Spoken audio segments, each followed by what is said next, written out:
क्या आप जानते हैं कि अब मांस बिना किसी जानवर के मारे भी बनाया जा सकता है? ना खून, ना कटाई, ना ही जानवर की जान, और फिर भी चिकन और मटन जैसा स्वाद एक साथ, असली मीट। जी हाँ, हम बात करेंगे लैब ग्रो मीट, यानी कि लैब में उगाए गए मांस की।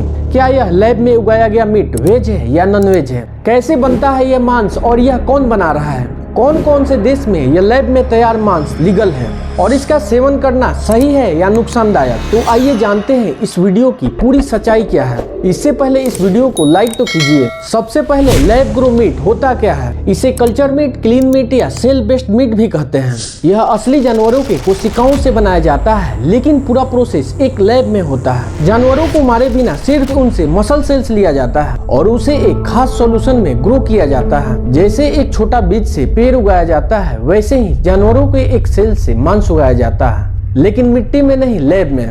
अब सवाल उठता है कि यह लैब ग्रो मीट वेज है या नॉन वेज है? आपको क्या लगता है? कमेंट करके आप जरूर बताएं। टेक्निकली यह मांसाहारी है क्योंकि यह एनिमल सेल से बनता है, लेकिन नैतिकता और पर्यावरण के नजरिए से देखा जाए तो ये उन लोगों के लिए है जो मांस तो खाना चाहते हैं पर जानवरों को मारना नहीं चाहते हैं, और धार्मिक दृष्टिकोण से भी यह बहस का विषय है। और कुछ लोग मानते हैं कि यह मांसाहार नहीं है क्योंकि इससे जान की हत्या नहीं होती, जबकि कुछ लोग इसे पूरी तरह से मांसाहार मानते हैं। लेकिन दोस्तों, इस पर आपका क्या राय है? कमेंट में आप जरूर बताएं। अब जानते हैं कि यह लैब ग्रो मीट बनता कैसे है। जानवर के बॉडी से एक छोटा सा मसल बायोप्सी लिया जाता है और इस सेल को एक बायोरिएक्टर नाम की मशीन में डाला जाता है। इस मशीन में वो सभी पोषक तत्व होते हैं जिससे एक सेल ग्रो हो सके, जैसे अमीनो एसिड, विटामिन, ग्लूकोज इत्यादि, जो कि सेल को ग्रो करने में मदद करता है। धीरे धीरे यह सेल खुद को डिवाइड करने लगता है और एक बड़े मांस के टुकड़े का आकार लेने लगता है। आखिर में इस मीट के शेप, स्ट्रक्चर, मिनरल, कोलेस्ट्रॉल और स्वाद के अनुसार प्रोसेस किया जाता है, यानी कि बिना फार्म, बिना खून, सिर्फ टेक्नोलॉजी के जरिए लैब में तैयार किया जाता है। और बात करते हैं कि इस क्रांतिकारी बदलाव के पीछे कौन लोग हैं।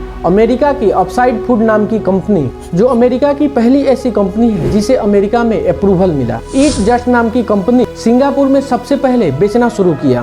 मोसा मीट, जिसने 2013 में दुनिया का पहला लैब मीट बर्गर बनाया, और इंडिया की कुछ नई बायोटेक स्टार्टअप भी इस पर काम कर रही है। फिलहाल इस लैब ग्रो मीट को सिंगापुर में सबसे पहले 2020 में लीगल किया गया था। दोस्तों, यह लैब ग्रो मीट भले ही नॉनवेज हो, लेकिन इसके कुछ फायदे भी हैं। इसे तैयार करने में कोई जानवर नहीं मरता है। इसे तैयार करने में कम पानी और जमीन की जरूरत है, और इस लैब ग्रो मीट में कोई एंटीबायोटिक और वो हार्मोन नहीं होते हैं जो कि मुर्गियों को बड़े होने में किया जाता है, और उन मुर्गियों को खाकर हम बीमार पड़ते हैं। और टेक्नोलॉजी की मदद से इसकी पैदावार भी बढ़ सकती है, यानी फ्यूचर के 10 अरब लोगों का पेट भरने का कुंजी बन सकता है। लेकिन दोस्तों, हर सिक्के के दो पहलू होते हैं। एक तो ये बहुत महंगा है, करीब 1 केजी का 8 से 10 हजार रुपए, और इसके लॉन्ग टर्म हेल्थ इम्पैक्ट भी अननोन है, यानी अगर इसे हम खाते हैं तो भविष्य में इसका क्या साइड इफेक्ट होगा इसे कोई नहीं जानता। और यह टेक्नोलॉजी पारंपरिक किसानों और मीट उद्योगों पर असर डाल सकता है। लेकिन दोस्तों, इसे कुछ लोग अननेचुरल भी मानते हैं।